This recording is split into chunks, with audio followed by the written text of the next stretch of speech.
We,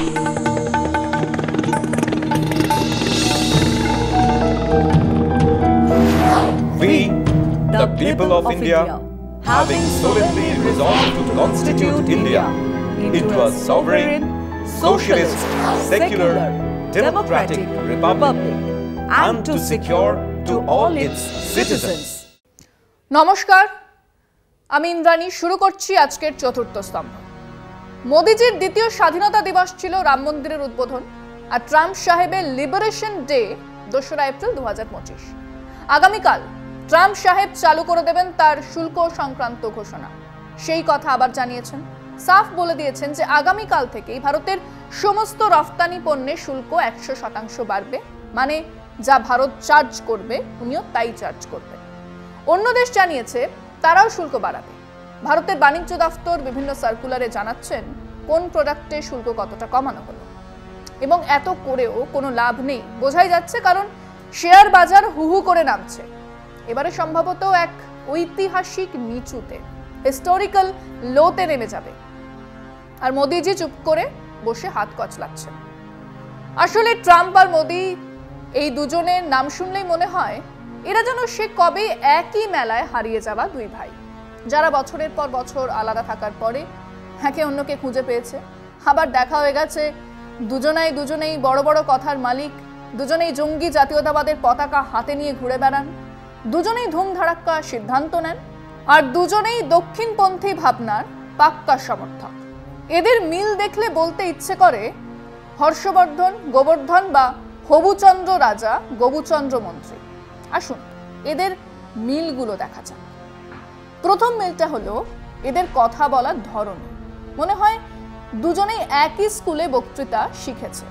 Trump যেমন make America great again বলে গলা ফাটান, মোদিও আচ্ছে দিন আনেওয়ালা হ্যাঁ বলে ভোটের মঞ্চ মাতিয়ে দেন। দুজনেরই কথা একটা জাদু আছে, হ্যাঁ ম্যাজিক আছে।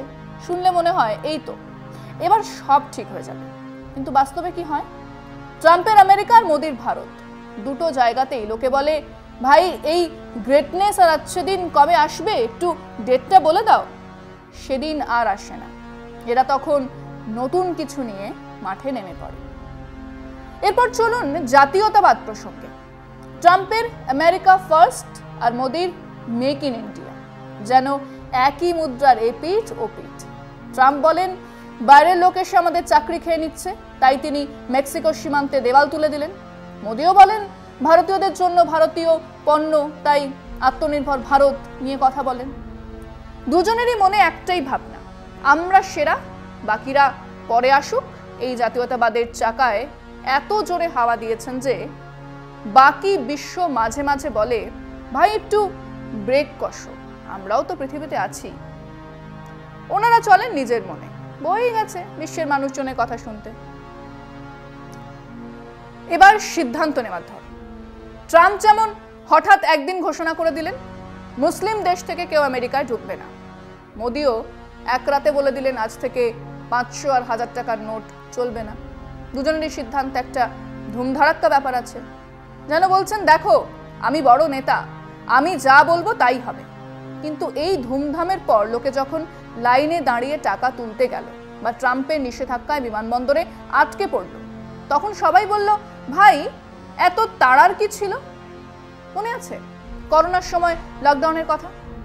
24 ঘন্টার নোটিসে লকডাউনের সত্যিই কি দরকার ছিল? আর দক্ষিণপন্থী ভাবনা, দুজনেই যেন দক্ষিণপন্থীদের পোস্টার বয়। ট্রাম্প সাদা মানুষের শ্রেষ্ঠত্ব আর জাতীয়তাবাদের কথা বলেন, মোদিও হিন্দুত্ব আর জাতীয়তাবাদের পতাকা উড়িয়ে দেন। ট্রাম্প ফিলিস্তিনি ছাত্রদের পেছনে লাগেন, মোদিও সমস্ত বিরোধী কণ্ঠকে দেশ বিরোধী বলে চুপ করিয়ে দেন। দুজনেরই মনে একটা ভাবনা, যারা আমার সঙ্গে একমত নয় তারা আমার দেশের জন্য ভালো নয়। এই ভাবনায় দুজনেই যেন একই গাছের দুই ডাল। মজার ব্যাপার, দুজনেরই ফ্যান ফলোয়িং আছে বিস্তর। ট্রাম্পের সমর্থকরা যেমন তার জন্য জান দিতে রাজি, মোদির ভক্তরাও তাকে দেশের ত্রাণকর্তা বলে পুজো করেন। দুজনেই জানেন কিভাবে ভিড়কে মাতিয়ে রাখতে হয়, একজন টুপি পরিয়ে আরেকজন পাগড়ি পরিয়ে। তবে এই দুই ভাইয়ের মিল দেখে মাঝে মাঝে মনে হয় এরা যদি সত্যি মেলায় হারিয়ে যাওয়া ভাই হয়, তাহলে মেলার মাইকে ঘোষণা করা উচিত ট্রাম্প আর মোদি তোমাদের একসঙ্গে একটা দল গড়তে হবে, জাতীয়তাবাদী ভাইয়ের দল। ট্রাম্প আর মোদি দুজনেই বামপন্থার ভূত দেখে। মোদিজি আর তার সরকার জেএনইউতে টুকরে টুকরে গ্যাং দেখতে পান, আর ট্রাম্প সাহেব ক্ষমতায় এসেই বিভিন্ন বিশ্ববিদ্যালয়ের বিভিন্ন খাতে সাহায্য বন্ধ করার সিদ্ধান্ত নিয়েছে। এনারা দুজনেই বামপন্থী গবেষণা বন্ধ করতে চান, সেটা সরাসরি বিশ্ববিদ্যালয়গুলোর মুখ বন্ধ করার চেষ্টা। এটা নতুন নয়, কারণ ইতিহাসে বিশ্ববিদ্যালয়গুলো সবসময় পিছিয়ে থাকা মানুষদের লড়াইয়ের জায়গা ছিল। ট্রাম্পের নির্দেশের ফল বিশ্বব্যাপী ছড়িয়ে পড়ছে। তার সাদা শ্রেষ্ঠত্ব, নারীদের প্রতি বৈষম্য আর জাতীয়তাবাদ, পড়াশোনার স্বাধীনতা, বুদ্ধিবৃত্তিক বিরোধ আর নতুন বিশ্ব ব্যবস্থার জন্য হুমকি। এখনকার পরিস্থিতির সঙ্গে স্বাধীনতার পরের সময় বিশ্ববিদ্যালয়গুলো তুলনা করা যায়। তখন আফ্রিকান আর ল্যাটিন আমেরিকান সাহিত্য, জেন্ডার স্টাডিজ, ইকো ফেমিনিজম, তৃতীয় বিশ্বের কালচারাল স্টাডিজ আর যুদ্ধবিরোধী সাহিত্য পড়ার চল বেড়েছিল। এই পড়াশোনাগুলো বড় বড় গল্পকে চ্যালেঞ্জ করত আর অসাম্য আর একনায়কতন্ত্রের বাইনারি সিস্টেম ভাঙার চেষ্টা করত। ট্রাম্পের প্রথম প্রেসিডেন্সির সময় দেখা গেছে তিনি একতরফা সিদ্ধান্তের দিকে ঝুঁকেছেন, বিশেষ করে ইমিগ্রেশন নীতিতে। তার আমেরিকা ফার্স্ট নীতির জন্য কিছু বিতর্কিত পদক্ষেপ নেওয়া হয়েছিল, যেমন মুসলিম দেশগুলোর ওপর ভ্রমণ নিষেধাজ্ঞা আর আমেরিকা মেক্সিকো সীমান্তে দেওয়াল তৈরি। আর সম্প্রতি তিনি ফিলিস্তিনের সমর্থকদের পেছনে লেগেছেন। ট্রাম্পের ইমিগ্রেশন নীতি তার জাতীয়তাবাদ আর পপুলিস্ট ভাবনার ওপর দাঁড়িয়ে, যেখানে তিনি আমেরিকার চাকরি আর সংস্কৃতির বাইরে হুমকি থেকে বাঁচাতে চান। অনেকে এটাকে বৈষম্যমূলক আর জেনোফোবিক বলে সমালোচনা করেছে। কেউ কেউ বলছে এটা নাজিবাদের কাছাকাছি। ট্রাম্পের প্রেসিডেন্সিতে বেশ কিছু বিতর্কিত নির্দেশ এসেছে। 2017-তে তিনি একটা নির্দেশে বেশ কিছু মুসলিম দেশ থেকে ইমিগ্রেশন বন্ধ করে দেন। আমেরিকার 50-এর বেশি বিশ্ববিদ্যালয়ের প্রেসিডেন্ট একসঙ্গে চিঠি লিখে বলেন এটা আমেরিকার বৈচিত্র্য আর সবাইকে গ্রহণ করার ঐতিহ্যের বিরুদ্ধে। তারা বলেন ইমিগ্রেন্ট ছাত্ররা আমেরিকার প্রযুক্তি, গবেষণা আর শ্রমে অনেক অবদান রেখেছে। কিন্তু ট্রাম্পের দ্বিতীয় প্রেসিডেন্সিতে আরেকটা নির্দেশে ফিলিস্তিনের সমর্থকদের টার্গেট করা হলো। তখন এত বিরোধিতা দেখা যায়নি। ট্রাম্পের নীতি ক্যাম্পাস আর আন্তর্জাতিক ছাত্রদের ওপর বড় প্রভাব ফেলেছে, বিশেষ করে যারা অবিচারের বিরুদ্ধে কথা বলে আর বৈচিত্র্যের পক্ষে। ফিলিস্তিনি ছাত্র আর ট্রাম্পের ইসরায়েল নীতির বিরোধী কণ্ঠগুলোর ওপর হামলা হয়েছে, যার ফলে ক্যাম্পাসে একটা ভয়ের পরিবেশ তৈরি হয়েছে। অনেক ছাত্র আর শিক্ষক কথা বলতে ভয় পাচ্ছে, কারণ তারা শাস্তি পেতে পারে। এটা চিন্তা, কারণ শিক্ষা প্রতিষ্ঠানের তো বৈচিত্র্য সবাইকে নেওয়া আর মুক্ত কথা বলার জায়গা হওয়া উচিত। গণহত্যার বিরুদ্ধে কথা বলার জন্য শাস্তি দেওয়ার জায়গা নয়। মজার ব্যাপার, আমেরিকা তো ইমিগ্রেন্টদের কাছ থেকে অর্থনৈতিক, বুদ্ধিবৃত্তিক, সামাজিক আর সাংস্কৃতিকভাবে অনেক লাভ করেছে। ট্রাম্পের ভাবনার জন্য ফিলিস্তিন বিরোধী মনোভাব বেড়েছে। কিছু রাজনীতিবিদ বলছেন ফিলিস্তিনিদের পক্ষে বিক্ষোভ করা বিদেশি ছাত্রদের দেশ থেকে বের করে দেওয়া উচিত। এতে ক্যাম্পাসে ভয় আর হুমকির পরিবেশ তৈরি হয়েছে। অনেক ছাত্র আর শিক্ষক অবিচারের বিরুদ্ধে কথা বলতে ভয় পাচ্ছে, কারণ তারা হয়রানি বা দেশ থেকে বের করে দেওয়ার ভয় পাচ্ছে। আন্তর্জাতিক ছাত্রদের জন্য এটা আরো বড় সমস্যা, কারণ তাদের ভিসা বন্ধ হয়ে যেতে পারে বা অন্য শাস্তি পেতে পারে। ক্যাম্পাসে বিরোধী কণ্ঠ বন্ধ করার এই প্রভাব গণতন্ত্র মুক্ত কথা আর মানবাধিকারের জন্য বড় হুমকি। এটা একটা বিচ্ছিন্ন ঘটনা নয়, এটা বিরাট গল্পের ছোট্ট অংশ।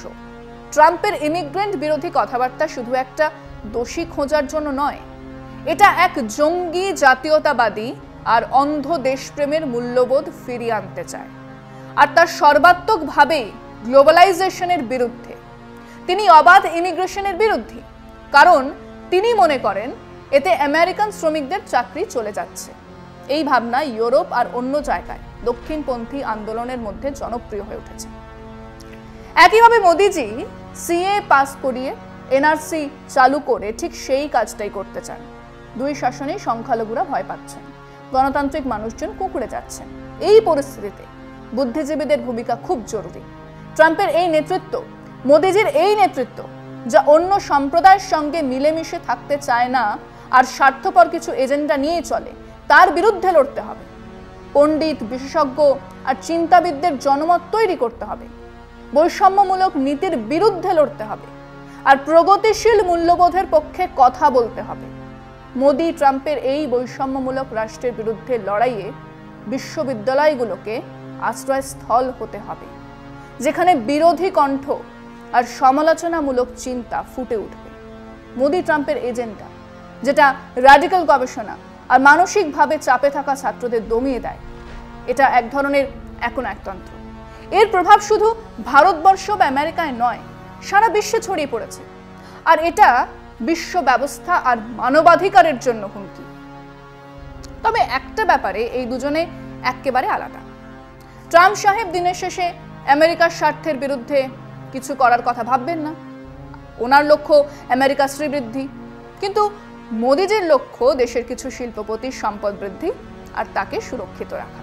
তা না হলে সারা পৃথিবীর দেশগুলো যখন ট্রাম্পের এই রেসিপ্রোকাল ট্যারিফ বৃদ্ধির বিরুদ্ধে কথা বলছেন, তখন মোদিজির গলায় একটাও কথা নেই। দুষ্টু মানুষেরা বলছেন আদানির মামলাটা সামনে রেখেই মোদিজি একটা ডিল করে নিতে চান। সত্যি মিথ্যে জানি না, তবে ঘটনা হলো ট্রাম্প সাহেব আদানির মামলা আপাতত হলো আটকে দিয়েছেন। হ্যাঁ, দেশের স্বার্থ রক্ষা নিয়ে এই ফারাক ছাড়া ট্রাম্প আর মোদিজি ওই মেলায় হারিয়ে যাওয়া দুই ভাই বললে খুব অন্যায় কিছু বলা হবে না। আজ এখানেই শেষ করছি। শুভরাত্রি।